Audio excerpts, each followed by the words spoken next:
Alright, so let's go right in. I want to talk about one master teacher and Auston Hollerman situation. Alright.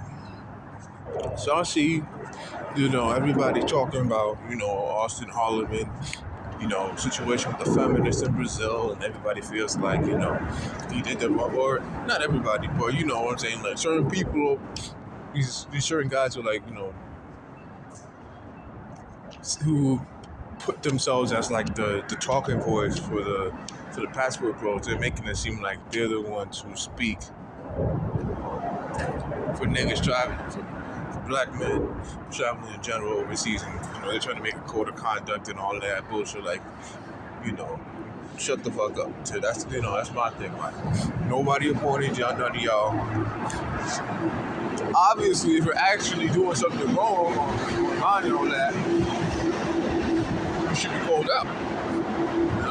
Obviously, that'd be stupid because the ramifications will come for it. Like if you do something overseas, it's a caught online, they'll actually hold you there, and you have to go through the legal process.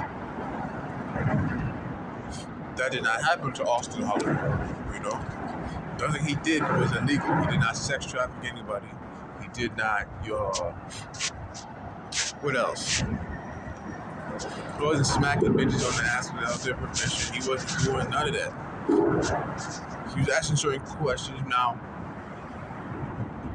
he should vibe with them more. You know what I'm saying? Like, create a certain atmosphere with them. Like, bring chicks over. Maybe have certain drinks around it.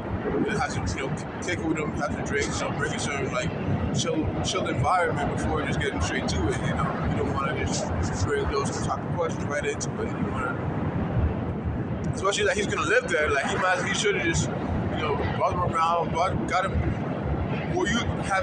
more used to them. So he doesn't seem like a random dude just asking questions. You want to have like a certain environment set up in place. But like the whole idea that he did something wrong or he's a creep or this and that, people are just taking shit and just creating whatever they want. And that's a lot, we got a lot of roses out here nowadays, People who don't understand the definition of certain words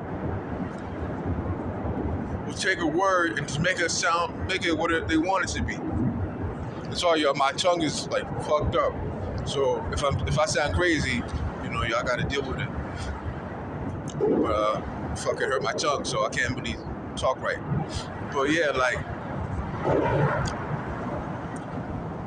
you can't just loosely take words and then make them what you want them to be. Like toxic, the word toxic. Everybody's fucking making this word what they want it to be instead of what it actually is. Oh, I'm with my boyfriend and he,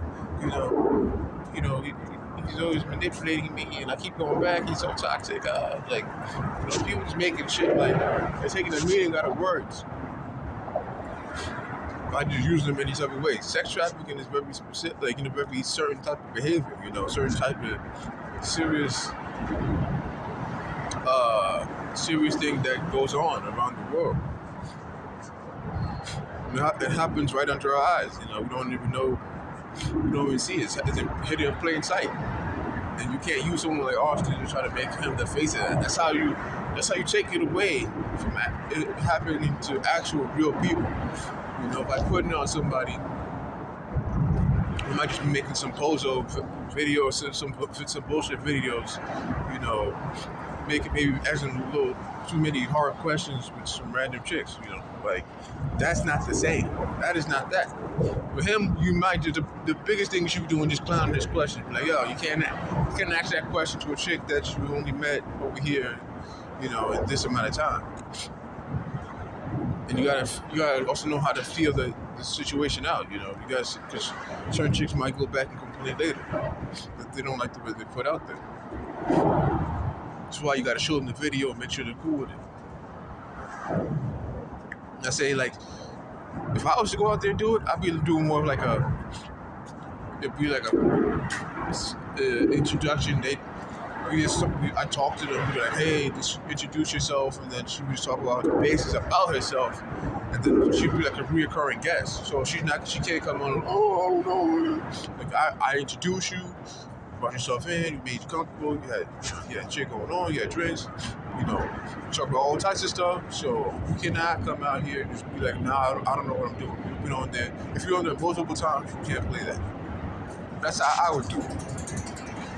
But for Auston and all the people talking shit, once again, he did not do nothing. That was illegal. He's not banned from Brazil. People got to learn the definition of certain terms and use the right terminology for certain situations. And this is not sex trafficking. This is not him, taking advantage of women, or he's not out there like, I don't know what you're. He's definitely not no pimp. If you think he's a pimp, you're a fucking idiot. He's not sneaking his camera around or whatever they're trying to say. Those women are clearly, like, I remember I saw a video with the chick who went to his house. She's clearly seeing the camera on the tripod. You know what I'm saying? Like, so there's no sneaking. Like, it's multiple situations where he's clearly talking to a camera.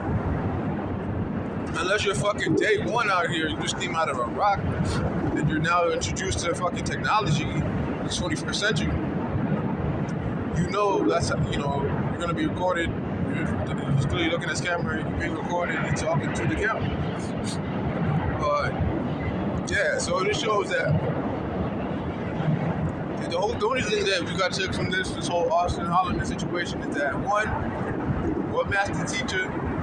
I was in the military, because I know he's in the military. I don't know if he's like a reservist or something, because he's like traveling around, or he's able to do that while maybe on the show type of job or MOS. But like, one master teacher reminds me a lot of the older dudes, especially older black dudes that's in the military. Like, they're real, they seem a certain way. They come at you real nice in the beginning. They'll like try to cozy up to you. They'll do that to the girls too. They'll be like real cozy up to you, whatever. But let's say you get into some trouble, you know what I'm saying? They'll be the first ones to throw you under the bus. The first. They can't wait to throw you under the bus. They can't wait to blast you or yell at you in front of the white higher ups. They can't wait to fucking, point out that your haircut's messed up. And sometimes the white boys, they don't even notice that you might not have had a haircut, but they'll go up there with it pointed out. They'll go out the way to try to reprimand you, get you in trouble, tell you what you're not supposed to be doing while you're in the military and all that. These dudes be going harder than anybody. I feel like he's one of those. You're doing the most. Because his video with trying to reprimand Auston Hollerman don't make no damn sense. Like, he's doing the most, trying to like act like he's his father or something. And it's just like. And then he's like, oh, I didn't watch the video with Auston Hollerman, and I didn't watch the videos, but you're like, hey, you was talking about him in your fucking your chat and all that. And then you turn around and act like you don't know. Like, that's some real fake ass shit. A lot of niggas from the military be like that. These older niggas being for mad long, they're fake like it's normal. Like they don't even know. They're characters. Like, all these dudes are characters. They get on, they act like this type of guy, and then when the situation changes and nobody likes this shit anymore, they just jump into the next shit. People just jump over to this side and that side, this side and that side. I don't do that. I don't like none of that. You know what I'm saying? Like, for one, like, let me throw you something. I never changed my stance when it came to COVID. Like, I still have the same stance. Like, I still don't believe in shit. I still don't really just go out here. I don't fuck with none of these liberal mayors. I don't fuck with any motherfucking telling us we got none of the people that told us we had to stay out, couldn't come outside at a certain time. I didn't believe none of that shit. I didn't believe that COVID was like lingering in the air. I didn't believe none of that shit. I didn't believe none of that experts. I'm not wavering based on, everybody starts, jumping on you and trying to bully you to leave a certain point. And Auston, I'll say to you, if you're out there, don't don't let them try to, don't let people, all these random bozos try to tell you, you gotta do this, you gotta do that, you can't make videos like this anymore. All these fucking dork-ass motherfuckers telling you what you gotta do and all that. You should be able to make those type of videos. You just gotta, like I said, maybe do like an introduction. You just have them come on, and then you have them eat. You have them learn how to, like, just like y'all, you learn how to do these videos. You have them learn how to be on camera. And then you have them as like reoccurring guests if you're gonna like live in these places for a certain amount of time. Try to bring on chicks that could be reoccurring guests. That'd be like the best way to avoid any type of chick trying to switch up and act like she don't know that, she was on camera or anything like that. I don't know I was on camera. Like, yes, you do. And then, knowing the law, of course, you gotta know the law. If you know the law, you can't lie to you later. I mean, if you know the law, you can't, get screwed over by that type of Brazilian chick that basically try to have, Austin put in a bad light so he could have somebody, so she got somebody try to target him. But so sum it up, the niggas be fake. Niggas will switch up on you